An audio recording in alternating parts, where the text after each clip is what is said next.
Have you ever noticed that some of the biggest opportunities in life don't always feel exciting? Sometimes they feel scary. Sometimes they feel overwhelming. Sometimes they even feel sad.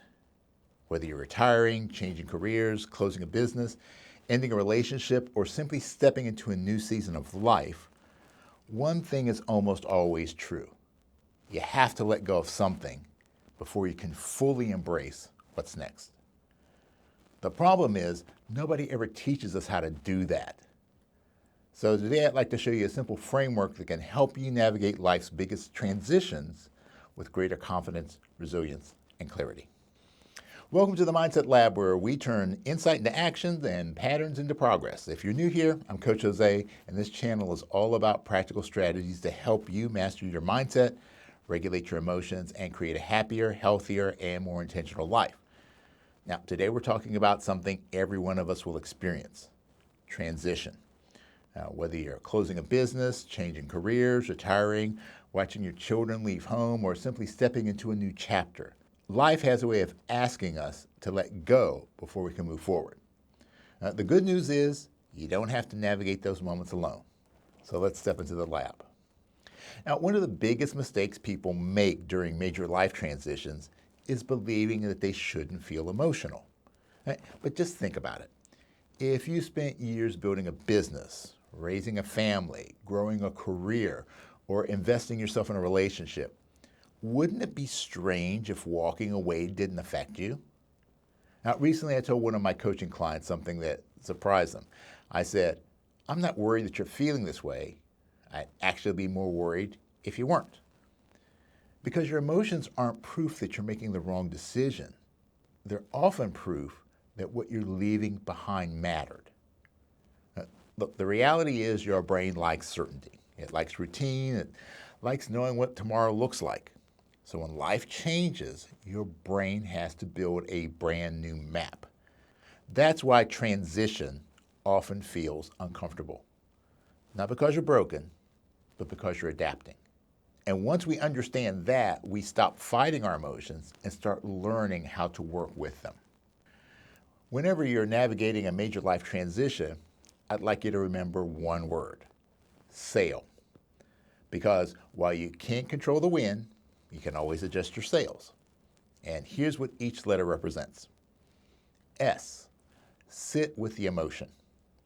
Instead of pushing your emotions away, name them. I'm feeling uncertain. I'm feeling sad. I'm feeling hopeful. Research shows that simply naming an emotion helps reduce its intensity because it engages the thinking part of our brain instead of allowing the emotional centers to completely take over. Awareness always comes before change. A, acknowledge the facts. Now separate the facts from the story. My business closed. That's a fact. I'm a failure. That's a story. Facts describe events. Stories shape identity. Do not confuse one with the other. I, identify what comes with you. Ask yourself, what am I bringing into this next chapter? Your wisdom, your resilience, your experience, your relationships, your character. Those things don't stay behind. They travel with you. And L, lean into one small step. Don't try to solve your entire future today. Take one small step. Make one phone call. Update one page of your resume. Schedule one meeting. Take one walk. Momentum doesn't begin with giant leaps. It begins with one intentional step. All right, so let's apply this together. Think about one transition you're currently experiencing, big or small. Now walk yourself through the 4 steps. S, sit with your emotions. What emotion am I feeling right now? A, acknowledge the facts. What's actually true? What story might I be adding? I, identify what comes with you. What strengths am I bringing to the next chapter? And L, lean in with one small step. What's one small step that I can take this week? Now notice, none of those questions ask you to predict the future. They're simply helping you to navigate today. And that's what resilience really looks like. Not having all the answers, just learning to move forward, one intentional step at a time. All right, now here's something that I'd love for you to remember this week. Your emotions deserve a seat on the boat. They just don't belong at the helm. Feel them, honor them, learn from them. Just don't let them decide where your life is headed. That's your job. Now, if today's exercise resonated with you, make sure to check out this week's full episode of the Personal Mastery and Growth Podcast, where we take a much deeper dive into the psychology of letting go and why meaningful beginnings start with an ending. And if you'd like to continue exploring these ideas, come join me on the Mindset Lab over on Substack.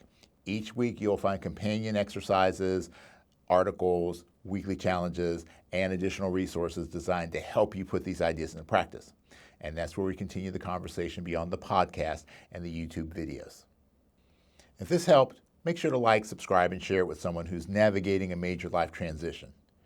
And remember, you can't always control the wind, but you can always adjust your sails. Because it is what it is, but it becomes what you make it. So make it great.